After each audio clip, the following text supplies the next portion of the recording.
his eyes. They're the eyes of a man obsessed by sex. Eyes that mock our sacred institutions. Bedroom eyes, they call them in a bygone day. They're the eyes of a man whose lust knows no bounds. Well, hello everybody. Welcome back to Horny Creek.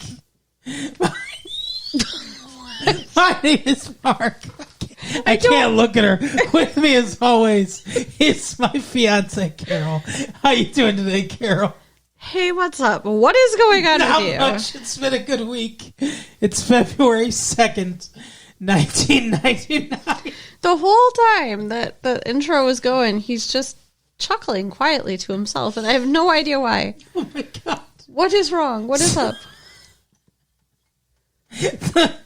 What was so funny is that it was as if our theme song were a lullaby, because as the intro was playing, you were sitting there just like staring straight ahead like this, and your eyes are just slowly closing, but like not ever closing all the way, like an animal, like a cat or a dog that's laying there just like Okay, so a little context and then here. you kept staring at me after I started laughing. A little context here. I started a new job where I'm working midnights. So I'm a little more tired lately. Yeah. And apparently it's showing. Like, when we were recording Beverly Hills 90210 the other day, apparently my eyes just rolled back in my head. Like a shark eating. Oh, I need some sleep. Oh, my goodness. But we're here for you, everybody. We're here for you and the horny people in Horny Creek. Yes, we are. Always here for the horniness. So, Carol. Yes. You said you had things you wanted to say about this episode. I have so many things to say about this episode. His leading lady. It's a weird name for a weird episode. Okay, so the episode starts out with Joey doing her art class. Josephine Potter. Actually, it starts out with them you're right. Watching a movie. And Dawson, I guess her and Jack are together, and Dawson and Joey are not together. Jen. Oh, yeah, no, you're right. Neither one, yeah, really. he's not with anybody. But I suppose that they really sold the impression where she was like, I don't know, I'm sold on Jack, and she's like, we could give us another try or whatever. But they don't follow up on that at all. Well, I think what's happening is they are giving them another try, but not romantically. Like, I think we made an assumption that meant romantically, but in fact it just means their friendship. Which is why in the beginning of the episode they're having movie night in Dawson's room, and he's like, we did it. We made it to our first movie night. So just like Dawson, he has to analyze everything. Yeah, and it's like, I was thinking, like, it would have been so much better if you hadn't said anything, probably. Like, that'd be more natural. Dawson was like, my penis didn't get hard once, Jen. Joey, whatever. One of those J women. Yeah, one of you J's, and we're not talking about Jewish people. Or BJ's. Wow. Not talking about those either. Talking about blackjack. Actually, I don't think are there any Jewish people? Joshua Jackson's probably Jewish, right? I don't know. I don't think so. I don't think James Vanderbeek is. Yeah, I don't know. I think James Vanderbeek was one of the Nazis. Right. Anyway. So, what? You're just agreeing with me. No pushback whatsoever about calling James Vanderbeek a Nazi. Well, it's funny to me. He's not a Nazi, but she is tired. I could get anything by her right now. He looks Aryan. Isn't that what they call him? Yes. Yeah. That's what they call the Nazis? No, the people that Hitler wanted to, breed everybody else in the world out and just have people with like blonde hair and blue eyes, even though he didn't have blonde hair and blue eyes, which is weird. It's eugenics shit. Yeah, so I'm just saying, like, James Vanderbeek would be one of the ones left alive. Probably, yes. So. Plus his supple skin. Anyway, speaking of James Vanderbeek, we watched Horny Creek. I'm just restarting. Thought we already restarting the episode. established this. So no, he is saying to Joey, like, oh, it's so awesome that we can do this. And Joey's like, you're really okay with this? And he's like, yeah, I'm fine. Everything's fine. It's great. Yeah, he really sold it. Well, and she was not happy. No, she looked very disappointed. If you ever want to make a girl jealous or whatever, pretend you have no feelings for her whatsoever. Yeah. Yeah, that is a way to get a girl to want you. It's kind of fucked up. It's girl nip instead of catnip. But he has a whole bunch of like headshots he wants her. What? I said pussy nip. You're a freak. He has a whole bunch of headshots that he wants her to look at because he's still trying to cast her, her part, like the Joey part, but they're calling her Sammy? Sammy. It's Sammy and Wade. Instead of... Dawson's an interesting enough name anyway, I guess. Mm-hmm. But how did Kevin Williamson come up with this stuff? Because I assume some of this is based on his young life or whatever. I'm sure it's not verbatim what happened to him when he was a kid. But I think Dawson is an amalgamation of him and maybe some people that he knew. Sure. But his name's just Kevin. Just normal, regular name, right? How did he come up with Dawson and Joey and Pacey? Joey's a normal name. Josephine's a normal name, I guess, but you don't hear a lot of women named Joey. It's not as weird as Dawson and Pacey. Yeah, Dawson and Pacey is weird. But I don't think it has anything to do with the fact that his name is normal or not. He just wanted to come up with interesting names. But I'm saying, where did he come up with it? His imagination. What do you mean? We've entered imagination. Anyway, so she's upset about the whole thing. Yeah. But he's got a movie to film, and everyone in the cast is in on it, except for Monica Keena, apparently. Oh, is that the Abby person? Yeah, I didn't see Abby at all. Yeah, you're right. She read for the part, but she did not get it. That's kind of sucky. Well, she wasn't good either. Yeah, I guess. She has the meanness down, though. She can be mean like Joey is. She just wanted to make out with the guy all the time. Yeah. That was her motivation. Mm-hmm. So they're trying to cast this part. He meant, they're discussing that. And then we see him invade Joey's art class. Yeah, he wants to drop off some stuff for her about the movie. And there's a naked model in the middle of the room, just like how Jack had to pose for her. Mm. Now there's a woman. Yeah. And he sees this woman and just stops dead in his tracks and goes, she's naked. Right. Like, dude, way to not be cool. Like, exactly. He's not cool, though. Yeah. He looks over at Joey and then he looks directly in the camera and says, she's all that. Yes, it was. It's the girl from All That. It's called She's All That, not just All That. Oh, whatever. It's Rachel Lee Cook. We just watched that fucking movie. Yeah, we did. And you just listened to it probably. Last week, right? Yeah. But now she's all that. So, yeah, he gets kicked out of the art class. It's kind of funny. Anyway. Yep, it's hilarious. There's a little, googly eye shit going on, though. He beyond the fact that she's naked, she kind of was looking at him, too. So I was expecting something. She's smiling. Yeah, I was expecting something to come from that. He was expecting something to come, too. But, no, I was expecting exactly what happened to happen. Yeah, you called it. Uh-huh. He ends up trying to cast her. Well, it turns out she's a drama major. Mm-hmm. She pretends to be a psych major. She doesn't pretend to be a psych major. She says, my psych professor would say this or whatever. Okay. And I assume she has a psych class. That would make sense. That she's not lying about that. And she's like, I'm not a psych major anyway. Mm-hmm. But yeah, they're in the library together. Why? I don't remember what brought him. He was looking for something in the library. I don't know. But it seems it's never explained. Yeah. It's a college library in a college he doesn't go to. It's weird. Or maybe it's the public library and she's also looking for something and that would make more sense. She's all that. For them to be in the shared space. For those of you that can't see, which is everyone besides me, Carol just pantomimed with her fingers two people meeting in a shared space. I did. Anyway. In case I wasn't aware of the concept of meeting or sharing space together.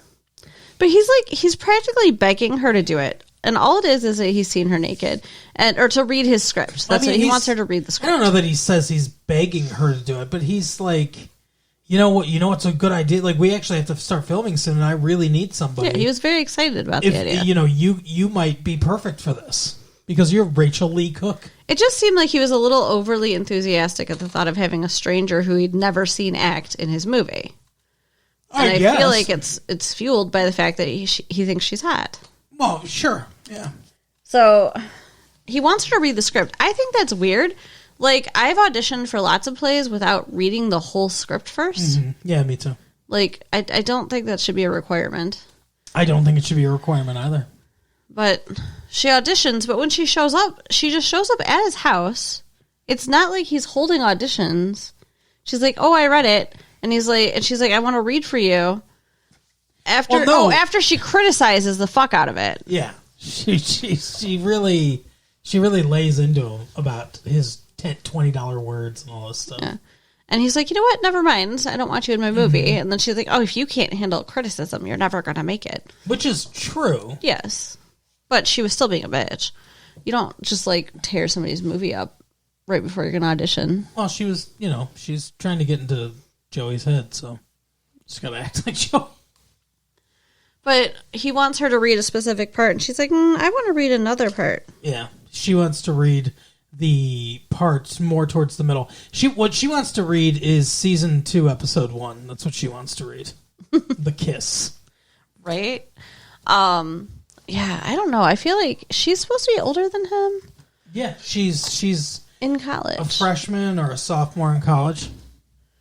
And yeah, I don't know. It just seems inappropriate. Like I think she's a freshman kind of flirty in college. vibe there is there. I think she's a freshman in college because he says 2 years. Because she was like, yeah, I had to think back to, my youth or whatever. And he's like, yeah, a whole 2 years.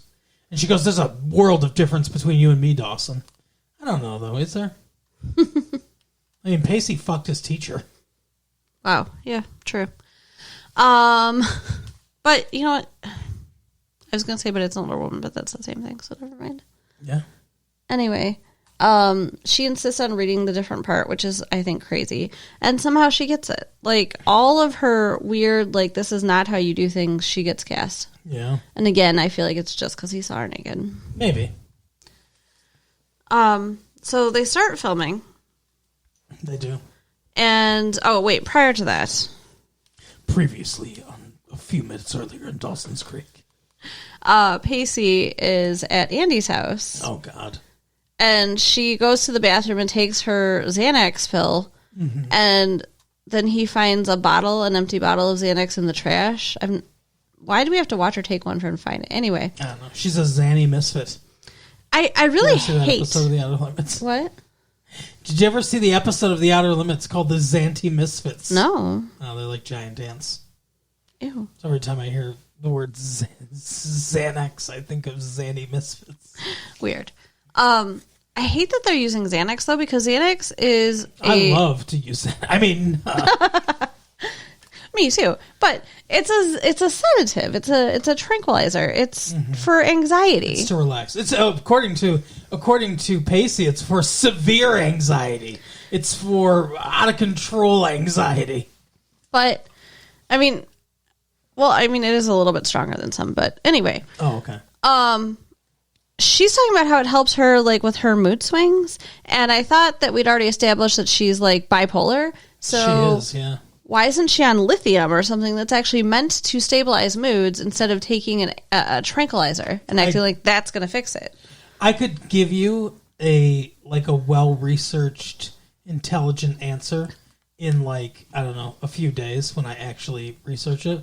Or I could just give you the real answer, which is that the writers don't know enough about psych medication to understand. I feel like they did a decent job of, showing her acting a little nuts. Yeah. But yeah, as far as the treatment, they don't got it. Anyway, he goes in her trash and pulls out her empty pill bottle and looks at it. That is so rude. From Dr. Most, which I guess is Donnie Most from Happy Days. Sure. That's her doctor.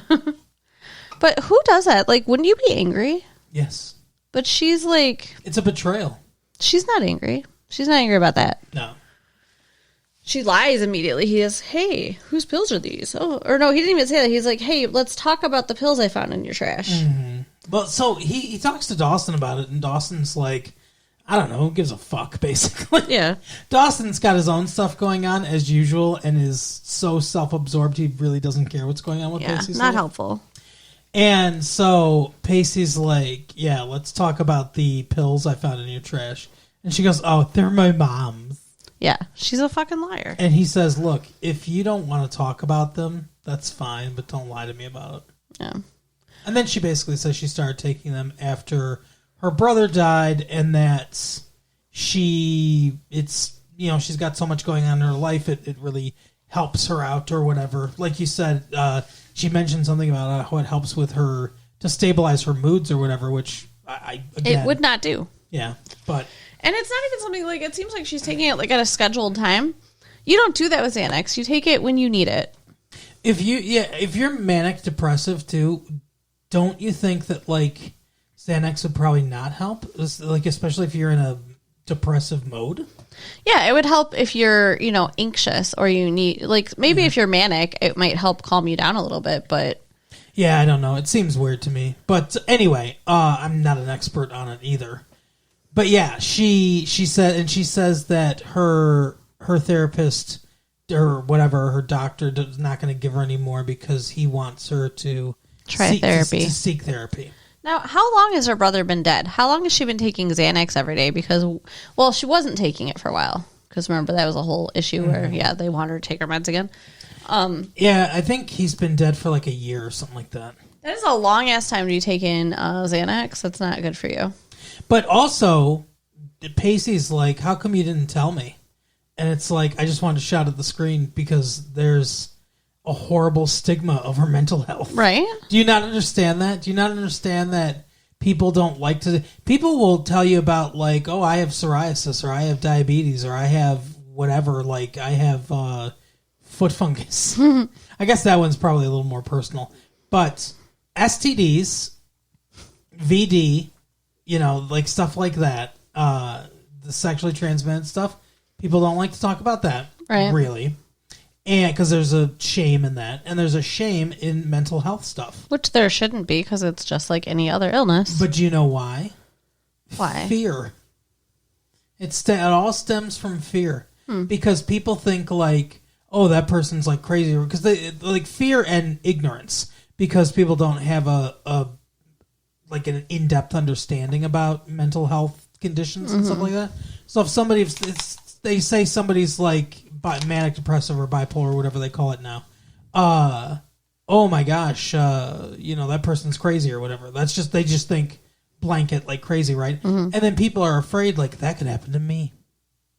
Because they seem normal. Because losing your mind or losing complete control of your mind is probably one of the biggest fears that people have, to not be in complete control of their faculties. Even though hormones and stuff like that dictate our actions a lot, which is why we act certain ways when we're teenagers and don't act that way, when we get older. So you're never 100% in control of your mind, really. Right. But yeah, I think people are afraid of that. It's a big fear of theirs. So I think that's the big reason. Yeah.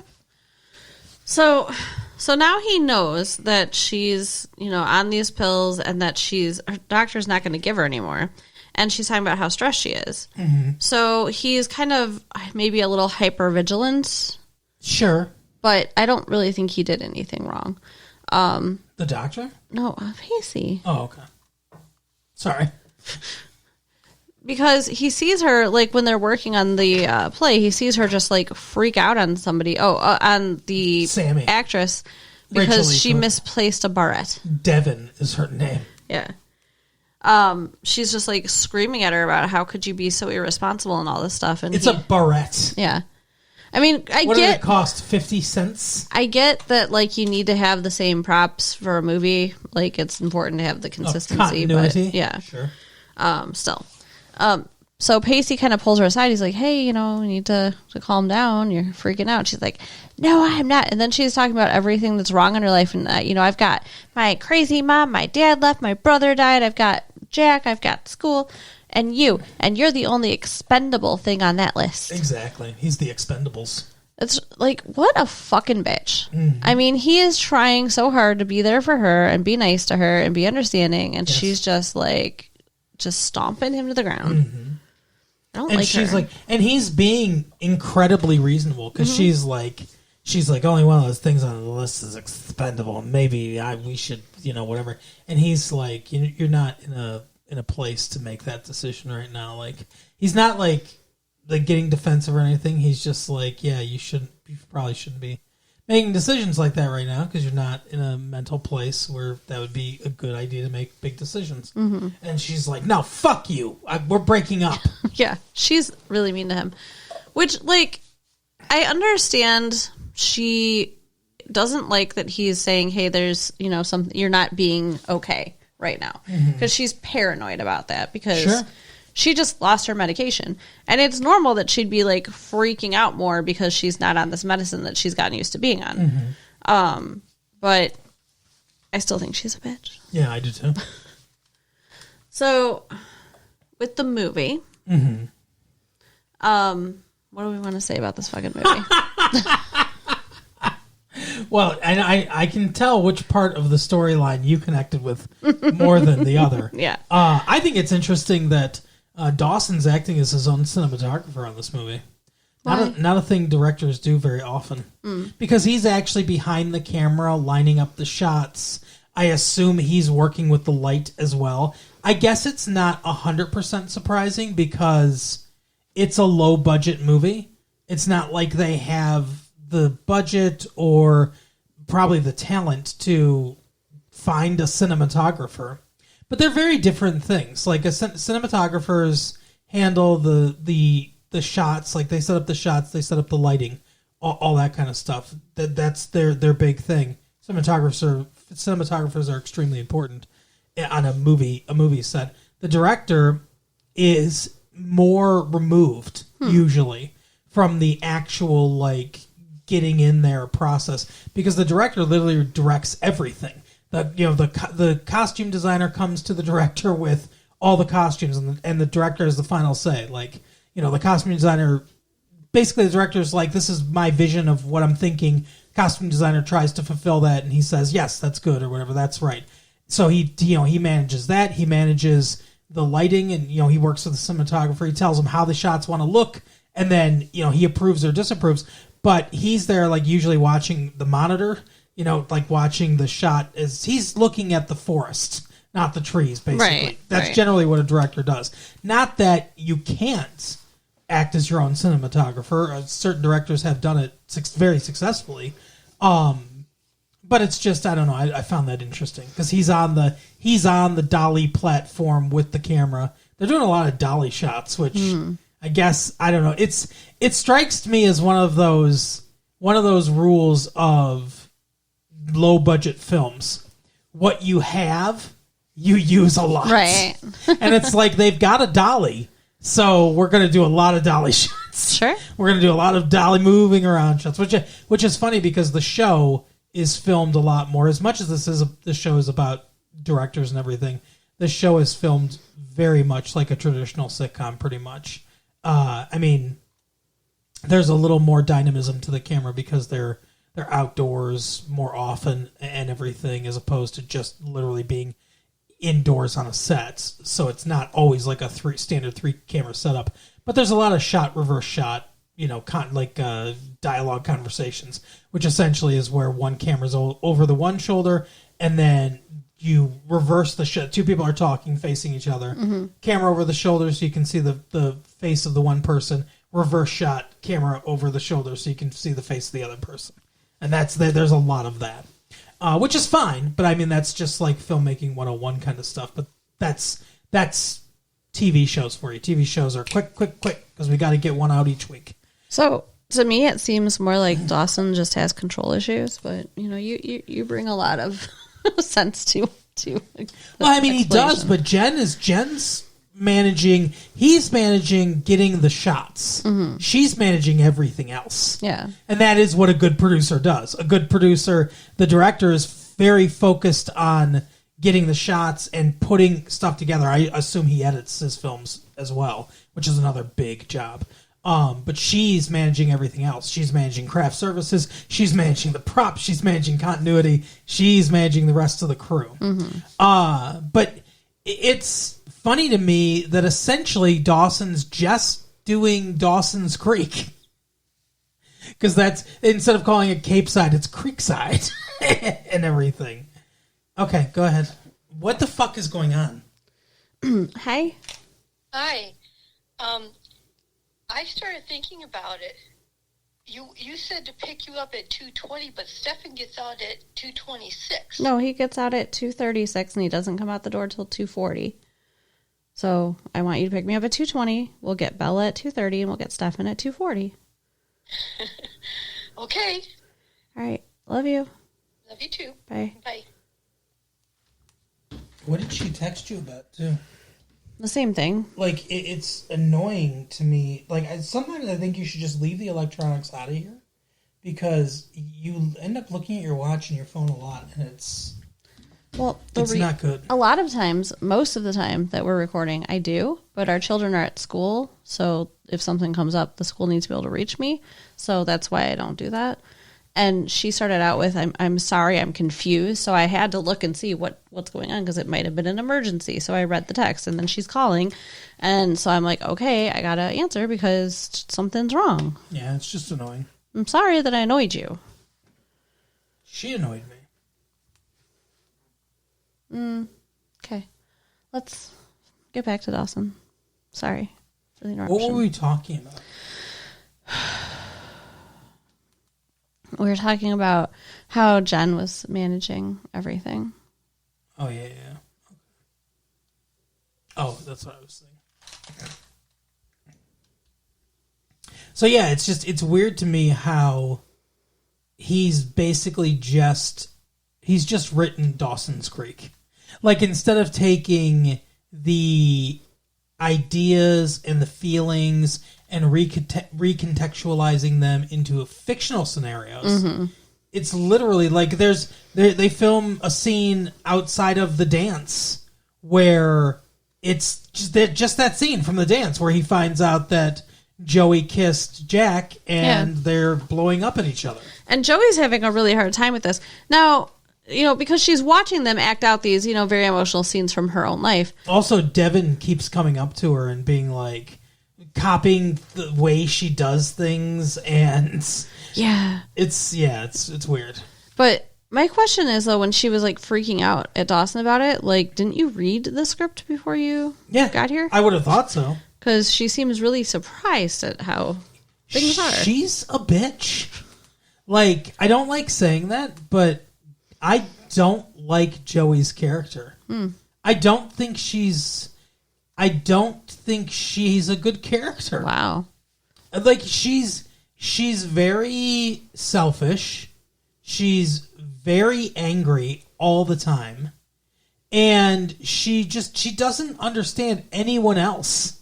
And she goes from situation to situation thinking like, oh, this is going to make me happy. This is going to make me happy. And nothing does because she doesn't self-reflect in any meaningful way. Yeah. So, but yeah, because she's like yelling at Dawson, like I don't understand why you're relitigating our relationship and fuck you and this fucking sucks. And she's saying like, I know you're so over it, and like she thinks that the fact that he can do this means he's over it, right? But it's the evidence that he's not over it, that he chose to do it in the first place. And she's like, it's so pathetic that you're doing this and that you're clinging on to all this and everything. And it's like, asshole, he's a artist, right? He likes to make movies. That's what artists do. Right. Like, something happened to him in his life that affected him emotionally, and that's how people work through. That's how people that are artistic work through that shit. Yeah. They put it in they channel it into their art. That's The whole point. Yeah, didn't you Have ever you read a book? Didn't you ever do a painting that somehow, reflected how you were feeling about Dawson, Joey? Because I bet you did. Maybe like Rachel Lee Cook wise, and She's All That. She hasn't put her emotions into her artwork enough. Speaking of... Instead, she just draws Jack's weird-looking cock. Speaking of Rachel Lee Cook, Yeah. she is being super duper creepy though. Yeah. Like before they actually start filming, before she's officially met Joey, she shows up at the ice box. Is that what it's Ice called? house. Ice house. Icebox was the female football player in the movie Little Giants. And she, like, Joey comes up to take her order, and instead of like responding to her, she says back to her, like, "Can I take your order?" yeah. It's Like she's trying to do an impersonation. and she's like, what? Like, I mean, like, that's so creepy. Now, I know in certain movies where it's based on a real person. Like, apparently Johnny Depp hung out with Hunter S. Thompson before they filmed that movie we did, Fear and Loathing in Las Vegas. So, Awful movie. But I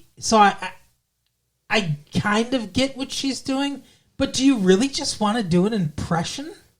Don't you want to find the character yourself? Yeah. Yeah, like at one point she is supposed to do a scene where she's mad.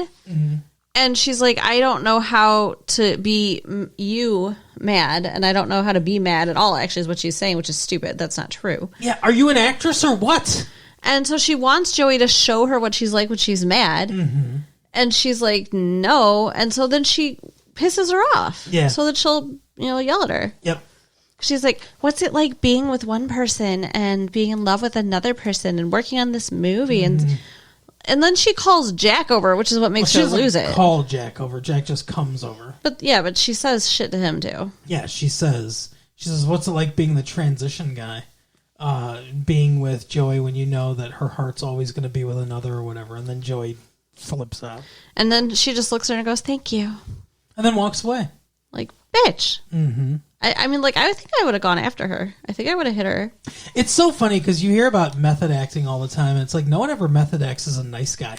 Do you ever notice that? Like, no one's ever like, this person was super nice. Let me get into the mindset of someone very nice and just be very nice 24 hours a day. It's always like, oh, this guy was an asshole. Method.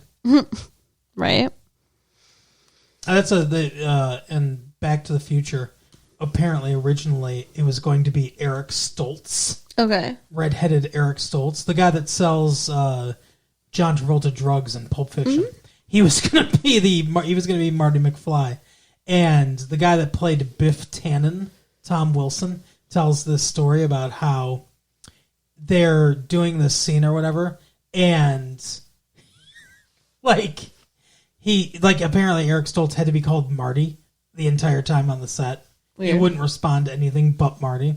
And they're doing the scene where, they're fighting in the cafeteria or whatever, and he's pushing Tom Wilson and stuff, and he's like, he shoves me real hard, and I'm like, listen, Marty, it's okay, it's a movie. You can just tap me. I'll move back. We'll sell it. It's like, not talking to me, doesn't talk to me, doesn't look at me at all. And he's like, they call a cut, and then they're like, okay, action, shove. And he's like, Eric, stop. He's like, because I know I could kick his little ass. I mean, Tom Wilson's a big dude. Right. And he also says he was dating, what's her name, the one that plays his mom. Oh, really? Yeah, he was dating her for a while, I guess, while they were on set. And he's like, I love that. It's like method, hot chick, no method. That's awesome. But anyway, yeah. So I just always notice that people that do this method acting stuff are just assholes. I mean, they might not be assholes, but they use it as an excuse to be an asshole. Yeah. I mean, it seems like it'd be fun, but hard to do. Like, to stay in character like that. I guess. I don't think it's... I've done some acting. I don't think it's necessary. No, I don't think it's necessary. I honestly think it's dumb. And, I mean, I know Daniel Day-Lewis is a big proponent of that, and Daniel Day-Lewis is a better actor than me, and Daniel Day-Lewis is probably one of the best actors of all time and everything. But that's just one guy, Like, That just because it works for him, that doesn't mean that's the only way to do it, or even that he couldn't do it another way. Right. I don't understand why it's so hard if you're a professional actor to just be yourself, and then before they say cut, take like a minute or two or whatever to get in character and be able to go. Yeah. But maybe not everyone can do that. I don't know. So, as we're going through this movie they're making now, there's all the emotions with Dawson and Joey. Yeah. And Jawson. it culminates with a big fight. Where we talked about that, where she calls him pathetic and everything. And then they decide that they're okay again, right? Like She apologizes. She's like, I'm sorry, or whatever. He's like, he says something like, I have nothing. Like, you've moved on with Jack, I haven't moved on, all this shit and everything. Why wouldn't I hold on to the one thing that I have left? Yeah. And he storms off. And then, when they're done filming and everything, for the day, she comes up and apologizes to him and says, I was being wrong or whatever. And then Jack comes over and he's like, hey, let's get going. Mm-hmm. And she goes off. Let's go him. fuck. Like, I feel bad for Jack a little bit in this situation because she's obviously not really into him. I don't think she is either, no. And I think she'd rather just be with Dawson.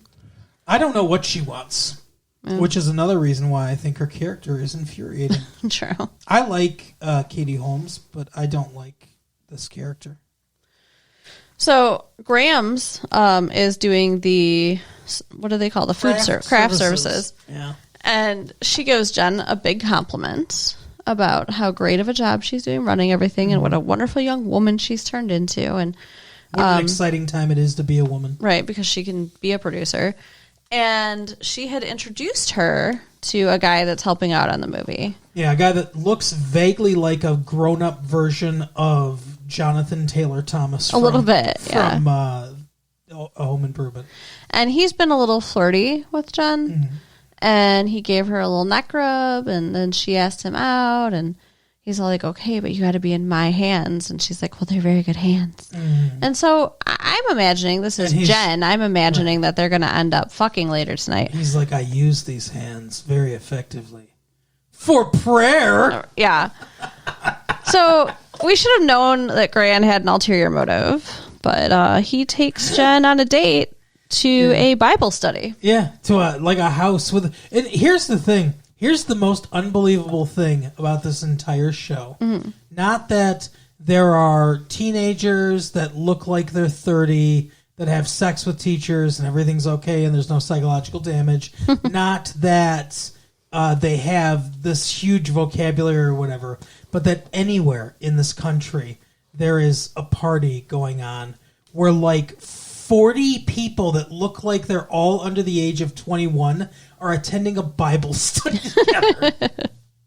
Especially in New England. Yeah, it's really weird. I mean, this is not Alabama, But this Bible study of like, I don't know. I don't feel like there so many young people would just organize themselves this way. I don't know. For a Bible study. Maybe not. But I think it was really wrong of him to do that without telling her where they were going. Yeah. And if he really wants to date her, he should have taken her out to dinner or something first. Yeah. Like, she's not going to appreciate that. Fuck no. Did you see her face? Yeah, she's pissed. Yeah, she's not. Understandably. This guy's done. She's going to introduce this guy to Brandon so that he can end up on a pile in the desert. Right. Oh, you like God so much. Why don't you meet him? And, okay, so after...